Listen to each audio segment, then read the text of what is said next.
Magandang araw po sa inyo lahat mga ka-joyfulnesses. Ngayon po ay araw ng Huwebes, 26 sa buwan ng Hulyo taong 2012 na mga balitang kailangan ninyong malaman sa ka-joyfulness News Bulletin Breaking. OWL traps ipinamimigay sa mga estudyante ng Marikina High School. Bilang pagtugon sa dumaraming bilang ng mga kaso ng dengue sa buong Marikina, ipinamimigay ngayon ng mga taga-DOST sa Marikina High School ang mga OWL traps na makakatulong para mapatay ang mga kitikiti na nagiging dengue carrier mosquitoes.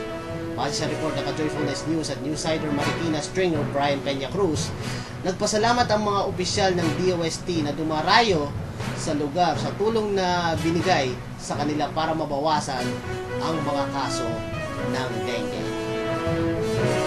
Makatutukan sa mga susunod na araw sa Ka-Joyfulness TV at Studio Guapings Davao ang updates sa bakasyon ng mag-asawang Toto Mondihar at Rhea Lusigro Mondihar patungo sa Island Garden City of Sabah.